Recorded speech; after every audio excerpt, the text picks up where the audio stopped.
जीवन के हर अंधेरे में रोशनी दिखाते हैं आप, बंद हो जाते हैं जब सारे दरवाजे, नया रास्ता दिखाते हैं आप। सिर्फ किताबी ज्ञान ही नहीं, जीवन जीना भी सिखाते हैं आप। एक शिक्षक पर लिखी चंद इन पंक्तियों को एक बार फिर पहाड़ के एक विद्यालय में पढ़ाने वाले शिक्षक ने पूरी तरह सही साबित कर दिखाया है।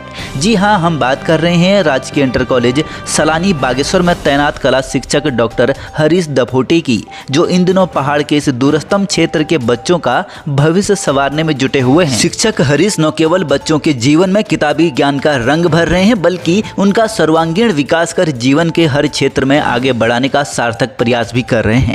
यही कारण है कि जिस विद्यालय के छात्र छात्राएं बीते कुछ वर्षों पहले तक ब्लॉक स्तर की गतिविधियों में भी प्रतिभाग नहीं कर पाते थे, पहाड़ के उसी स्कूल के बच्चे आज प्रदेश और राष्ट्रीय स्तर के कला उत्सव में भी अपना नाम दर्ज करा रहे हैं। आपको बता दें कि बीते दिनों उड़ीसा में आयोजित हुई राष्ट्रीय कला उत्सव माइंड में खेल खिलौना विधा में प्रथम स्थान हासिल कर इसी विद्यालय में कक्षा 9वीं में पढ़ने वाली मनीषा रावल ने प्रथम स्थान हासिल कर न केवल अपने शिक्षक हरीश दफोटी के मेहनत और लगन का मान बढ़ाया है, बल्कि समूचे प्रदेश को भी गौरवान्वित होने का सुनहरा अवसर प्रदान किया है। बताते चलें कि इस कला उत्सव के दौरान मनीषा ने काष्ठ कला से बनाए यज्ञ की सामग्री और बच्चों के खिलौने प्रस्तुत किए, जो कि मनीषा ने स्वयं ही तैयार किए थे। उनके द्वारा प्रदर्शित किए गए इन काष्ठ कला उत्पादों को आयोजकों द्वारा खासा पसंद किया गया, जिसके कारण इस विधा में मनीषा ने प्रथम स्थान हासिल किया। अपनी इस अभूतपूर्व उपलब्धि का श्रेय मनीषा ने अपने माता पिता एवं अपने शिक्षक डॉक्टर हरीश दफोटी को दिया है। शिक्षक हरीश के मार्गदर्शन में ही मनीषा ने यह खिलौने तैयार किए थे। अभी तक मिली जानकारी के अनुसार बागेश्वर जिले के लाहौर घाटी के एकमात्र राजकीय इंटर कॉलेज सलानी में कला शिक्षक डॉक्टर हरीश दफोटे की प्रथम नियुक्ति वर्ष 2011 में हुई थी।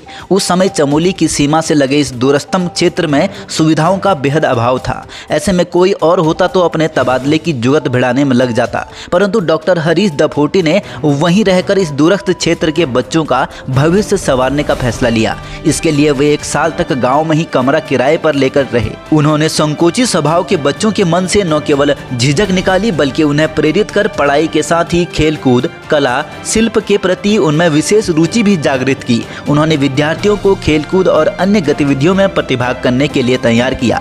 इसी का परिणाम था कि उनकी नियुक्ति के 1 वर्ष बाद ही इस विद्यालय की कबड्डी टीम ने राज्य स्तर की प्रतियोगिताओं में प्रतिभाग किया। हालांकि इसके पश्चात वर्ष 2013 में उनका तबादला कहीं और हो गया, परंतु वहां जाकर भी उनका इस क्षेत्र के प्रति प्रेम कम नहीं हुआ। यही कारण था कि वर्ष 2013 में फिर से उन्हें इसी विद्यालय में स्थानांतरित कर दिया गया। बता दें कि राजकीय इंटर कॉलेज सलानी में दोबारा नियुक्ति करने के पश्चात भी उन्होंने विद्यार्थियों के सर्वांगीण विकास में कोई कसर नहीं छोड़ी। उन्होंने फिर से विद्यार्थियों को कला, खेलकूद, शिल्प की तैयारी करानी शुरू कर दी। यह उनकी कड़ी मेहनत और लगन का ही परिणाम है कि वर्ष 2015 में राज्य एवं राष्ट्रीय स्तर के कला उत्सव और खेलकूद प्रतियोगिताओं में विद्यालय के छात्र छात्राएं लगातार बेहतरीन प्रदर्शन कर रहे हैं। सबसे खास बात तो यह है कि राष्ट्रीय स्तर की कराटे प्रतियोगिता में कांस्य पदक हासिल करने वाले शिक्षक हरीश निजी खर्चे से विद्यार्थियों की मदद करते हैं।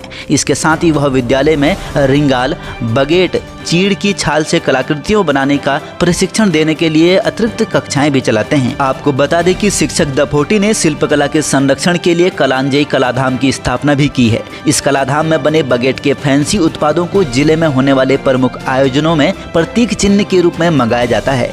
इसके लिए उनके एक छात्र प्रमोद को जिला शिल्प रत्न पुरस्कार भी मिल चुका है। इतना ही नहीं, अब ऑनलाइन माध्यमों से इस कलाधाम में बने उत्पाद देश विदेशों तक पहुँचने लगे हैं। बने रहिए पहाड़ से मैदान की हर खबर के लिए देवभूमि दर्शन के साथ।